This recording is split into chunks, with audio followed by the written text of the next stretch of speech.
I nearly killed myself that day. I nearly killed myself. Even the day I went to Menzgold, I heard it on radio, but I could say it's not true. So I myself went to their head office at Jolu. So as somebody told me the thing, that hey, now one thing I just fell down, and then some of my friends put water on me before I get up. I nearly hung myself. I did it cry because my wife and the children came to saw me that I was dead, tight and rope to kill myself, because that is my life. That is everything to me. I don't have anything. My family, there is nothing. So I'm the one that I struggle to help the family. 39-year-old Stephen Abuaji is now suicidal. His suffering is the result of bad investment. He put all of his eggs in the Menzgold basket in the hopes of making a fortune, but everything went wrong. His life went from optimism to frustration to current despair. In this edition of Total Recall, I engaged 3 persons including Stephen, whose lives have been forever altered by a desire to invest in a gold dealership.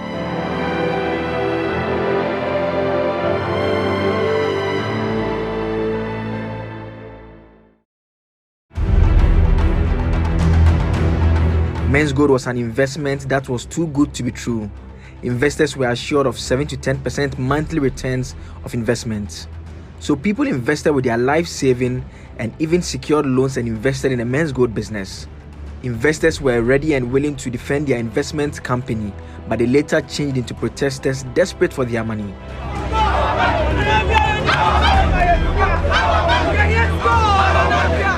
In July 2019, state prosecutors filed charges including defrauding by false pretenses against CEO of the defunct company, Appiah Mensah, aka NAM1.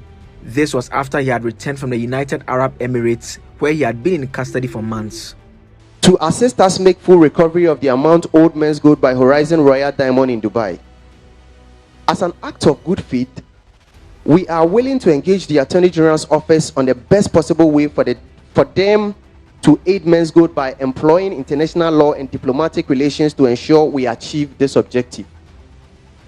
2, to unfreeze our companies and my personal bank account and asset for us to utilize these as vehicles to get productive in order to meet our liabilities, or to our customers and some business associates in our bid to resolve our liabilities immediately. Nearly 3 years on, monies invested by the thousands remain outstanding. His prosecution has not even reached the level of a single witness testifying. The case has seen more than 15 adjournments, with prosecutors constantly asking for more. Stephen Abuaji's hope keeps deteriorating. He's one person whose life will never be the same. Oh, a friend told me about it, that this what has come to the system, that thing is very fine, so I should put myself into it to help me. Even the car that he's using at the workplace is the same Menzgold money, so I should try my best and do like 6 months and see what will happen. And then I go to my bank. I invested at Commercial and then Access Bank. So I went there to withdraw all my money there, and then I withdrew to go and buy the gold chips to Menzgold. I mean, were you not worried about whether this is a company that you could trust, whether it is registered? Were you not worried about all those issues? I'm somebody that I used to do more investigations. But what touches my heart that I put my money is the time that the guy was helping GFA, and then he was conniving with the president. I see everything was genuinely. That's the motive purpose that I invested in Menzgold. You mean when you saw photographs of him doing stuff with the GFA, the presidency? The presidency, I see everything was genuine. So that's the reason I invested in it. He invested about 106,000 cedis together with his wife. In January 2020, Stephen was part of a number of customers who pitched camp at the residence of CEO of the company, NAM1. The police fired shots to disperse the crowd. I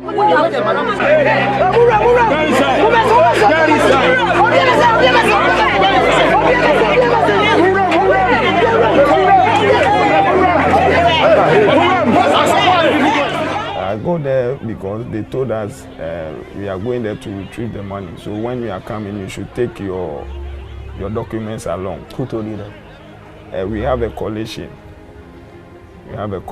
So the coalition decided that we should go there to take our money because we've heard that it's paying people underground. So maybe we, as a group, if we go there and then our numbers are okay a bit, then maybe they can even see us through to give us something small. So we decided to go there. We didn't go there alone. Kumasi and Takwa also brought their buses along, and then we go to the place. That's the reason we went there. Stephen's life changed for good. We heard about police coming. So I decided to run from the place to another place so that the police cannot arrest me and then add me to the people. So as I'm running, and then I fell on the rough road. So as soon as I fell, I wake up and then the police grab me and then they put us in the car.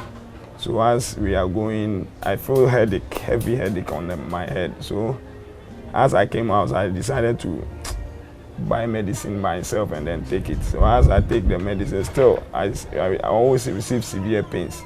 So if sometimes I'm walking on the side, I need to put a cap on the head. So there's a time I was sitting down at town. So I see if the person is coming to pass on my face or something, I see the person as like he has burned something. I say, what is happening to me? So I decided to go to hospital, and then the doctor confirmed that I'm having an eye problem on the eye. Because of the fall that I fall, there is a problem. So I need to do something about it early.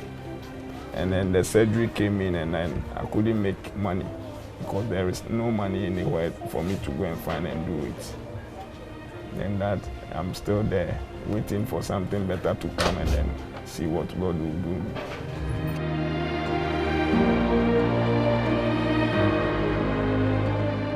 So now as I'm talking to you cannot see me? No, I cannot see anything. I don't see anything. And if you had access to your over 100,000 that you invested, you would not have been in this condition? No. That one there. Even the doctor promises me a lot that as soon as they've seen the sickness that is happening, even if the money is there, like they continue doing the surgery quick, it's a chance that I will get the eye back again. But as for the delaying and stuff, even that last week that I went there, he was telling me the delaying and stuff, I should pray to God that it's 50-50. Anything better can happen. So we should pray to God and then get the money and come. So that is my prayers every day. I'm seeing that people will see me through, and then the eye will be seeing again. If even the eye is there, I will not follow this money because I will start something again because I'm a forceful person. I always force myself to get something for my family. So that is how. He's unimpressed with the pace of the state's prosecution, but hopes for some good news. I will tell the government that we apologize to him a lot because we didn't know. Some of us, we didn't know what happened. But if the government says this is what they are doing and then so stuff, they should try their best, and then they see that it's gaining our money that they've put into the investment. And then you, the government, too, I've heard that the guy helped the government a lot. He even sponsored our GFA. That thing even ginger some of us to invest in the guy this thing. So the government should help us so that we will get, even if they give us something small, we can even manage it to start life again. But for us, for not hear anything from the government, it's very, very sad. It's very, very sad. So we plead the government that they should help us. Even if my money is there, and then get something small, I know what maybe I can do with my money and then get regained back again. So that is our prayer, that he should help us. True, we apologize to him that he should help us. Keep losing hope day in and day out because we have cried to the government, we have done all our best. But one way or the other, I just have to thank our leaders, our chairman, Isaac, Fred and Co. I meet another investor, Isaac Tay, who is in his 30s. He invested 350,000 cedis into the gold dealership. He still keeps copies of his contract with the firm in the event of a future refund. But what informed Isaac's decision to invest so much money in Menzgold? I heard of them for some time, and then for quite long I've been hearing of them. So like 2 to 3 years, I saw colleagues go in there. I've been there to verify. I saw, let me put it this way, I saw some military men, high Iraqi people who are highly known. You see a lot of people there that maybe, you see, the kind of people that you see there, maybe will tell you they are credible. Let me not say credible.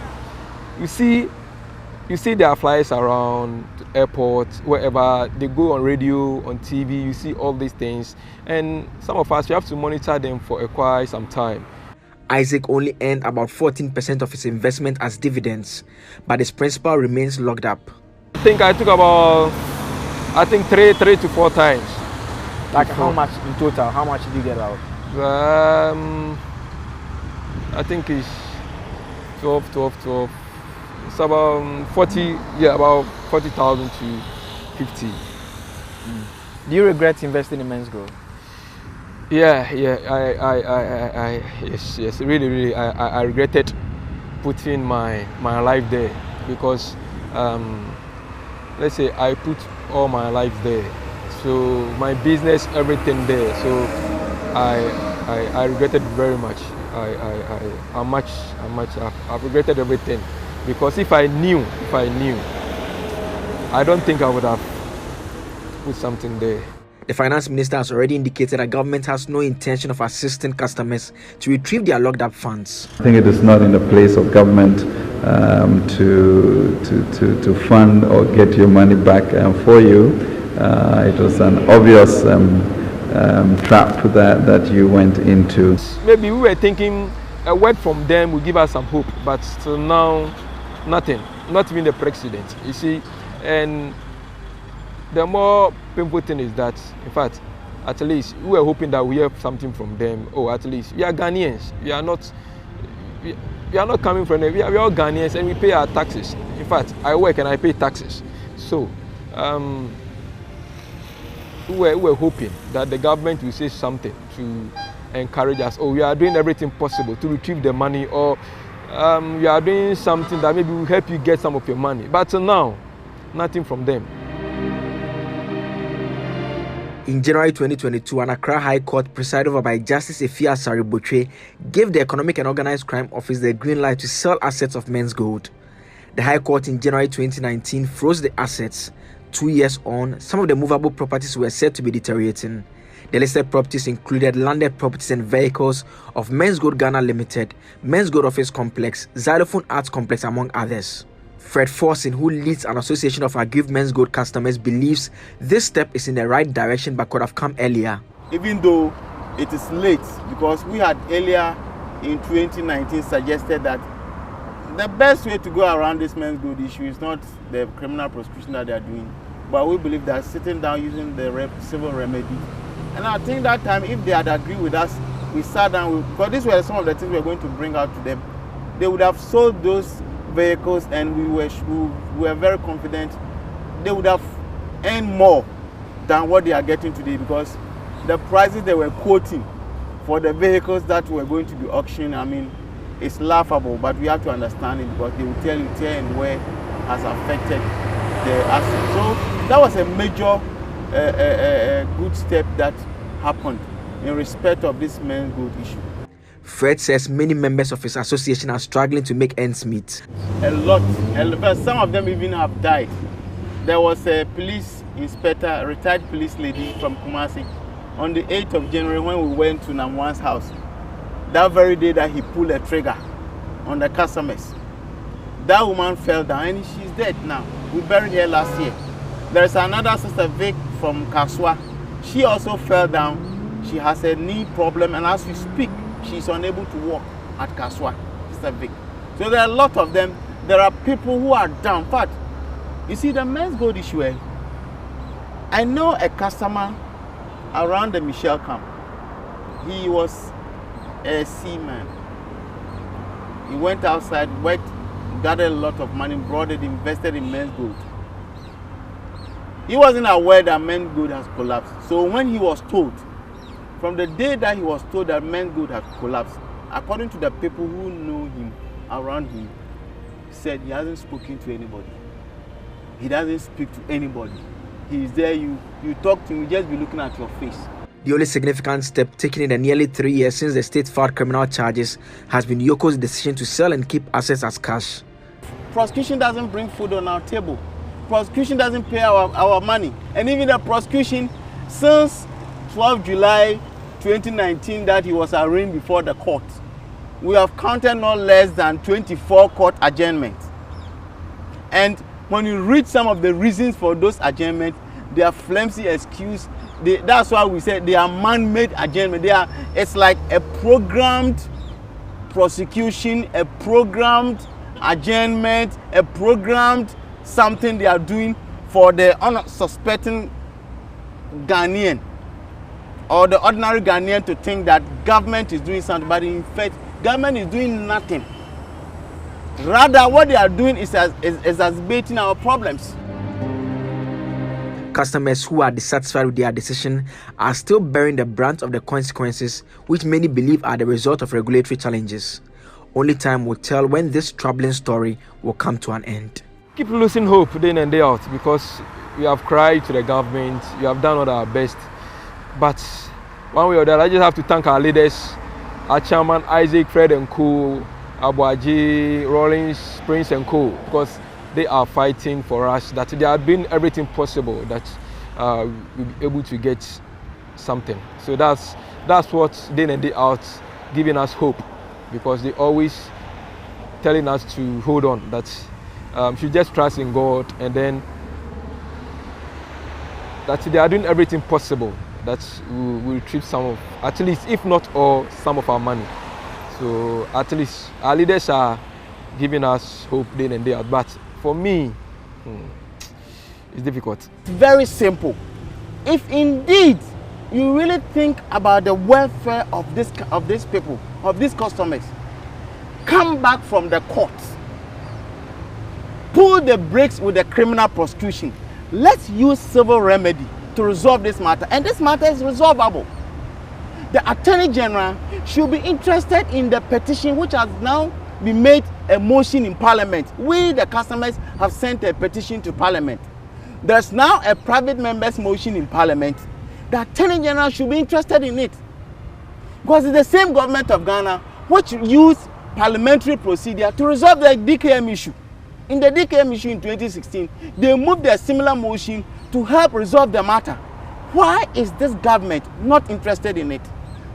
Why? That is the big question that we should ask. Can we ask the Attorney General or the Minister of Information or Minister of Finance that this Menzgold issue that seems so complex for you, why don't you use parliamentary approach to do it? Let's see their response. Because that forum is for the people of Ghana. You understand? That one, the 275 people that we sent to Parliament, they are there. They are the custodians of our purse. They decide for this country. Ask them that their predecessors used the parliamentary procedure to resolve the DKM issue. And the DKM issue is similar to the Menzgold matter. It's just similar. So why are they not interested in that one? Because going to court, you've gone to court several times. See, the last court date, the prosecutor just went there. As soon as he got to the court, no, my lord, Oliver Twist asked for more. So we are asking for more. Then the judge said, Appiah, I've given you 16th May. Come back to the court. I mean, you are dealing with people who are dying. Look at the customer who has a problem with the eye. He can no more see. He doesn't have his sight again. So our situation is so sad, so sad. And I think that it's high time the people of Ghana, we must come together and see that this Menzgold issue is resolvable. You have frozen the guy's asset. How much is the asset? What will be the value, the material value of this asset in your custody? Tell us. If you say you not use the taxpayers' money to pay us, at least just go to court, walk to the court for an order, just as they did in January. The court gradually gave you an order to come and sell the asset. You can do the same thing with the other assets. So the government should help us so that we will get, even if they give us something small crowd, we can even manage it to start life again. But for us, for not hear anything from the government, it's very, very sad. It's very, very sad. So we plead the government that they should help us. Even if my money is there, and then get something small, I know what maybe I can do with my money and then get regained back again. So that is our prayer, that he should help us. True, we apologize to him that he should help us. Insult here and there cannot help anything. They should try their best and then find us something for our life to be better again. When you are there sometimes, and I mean, you hear Menzgold, or it just comes into your mind that, I mean, my money's gone. Like, do you like, what's the feeling like? that was the thing that I'm saying. I nearly killed myself that day. I nearly killed myself. Even the day I went to Menzgold, I heard it on radio, but I could say it's not true. So I myself went to their head office at Jolu. So as somebody told me the thing, that hey, now one thing I just fell down, and then some of my friends put water on me before I get up. Nearly killed myself. It happens to where I stay. I told you already that it happened to where I stay. I nearly hung myself. I did it cry because my wife and the children came to saw me that I was dead, tight and rope to kill myself, because that is my life. That is everything to me. I don't have anything. My family, there is nothing. So I'm the one that I struggle to help the family. And then this thing has happened. I don't have anybody. See, now my wife has turned to man. He goes down and then come back.